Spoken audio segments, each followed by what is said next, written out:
இந்த கேள்வியை கேட்பதற்கு திமுக உறுப்பினர்களுக்கு எந்த விதமான அருகதையும் கிடையாது.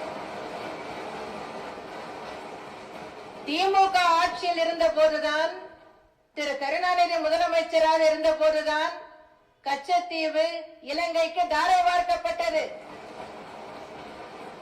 1974 1976 அப்போதைய மத்திய அரசு இந்த ஒப்பந்தங்களை செய்து கொண்ட போது அவர்களுடைய தலைவர் அன்றைய முதல்வர் என்ன செய்து கொண்டிருந்தார்?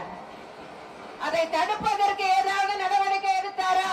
அதை எதிர்த்து ஏதாவது போராட்டம் நடத்தினாரா? ஒன்றுமே இல்லையே. தாரை வார்த்துவிட்டு இத்தனை ஆண்டுகள் கழித்து 91 நீங்கள் பேசினீர்களா இல்லையா என்றால் நான் பேசினேன். ஒரு மாநில அரசின் அதிகார வரம்பு எதுவரை உள்ளது என்பதை உணர்ந்து அறிந்து பேசினேன்.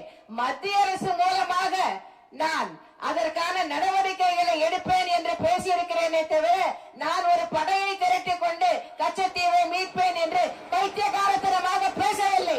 இன்றைக்கு இவ்வளவு பேசுகின்ற திமுக உறுப்பினர்கள் இதற்கு பதில் சொல்ல வேண்டும். அன்றைக்கு கச்சத்தீவு இலங்கைக்கு தாரை வார்க்கப்பட்ட போது ஏன் பேசாமல் இருந்தார்கள்? அன்றைய திமுக முதல்வர் ஏன் மௌனம் சாதித்தார்? ஏன் அதை கொடுக்க அனுமதித்தார்? உச்ச நீதிமன்றம் மூலமாக நடவடிக்கை எடுத்தது நான்.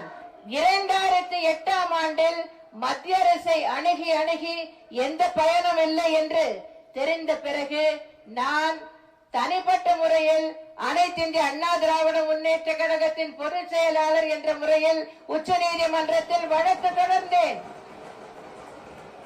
அப்போது இங்கே முதலமைச்சராக இருந்தவர் திரு கருணாநிதி.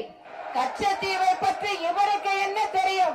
எதிர்கட்சியினர் எவ்வளவுதான் கூச்சல் போட்டாலும் உண்மைகளை மறைக்க முடியாது. கச்சத்தீவு தாரை வார்க்கப்பட்டதற்கு திமுக தான் காரணம். அன்றைய முதலமைச்சர் திரு கருணாநிதி தான் காரணம்.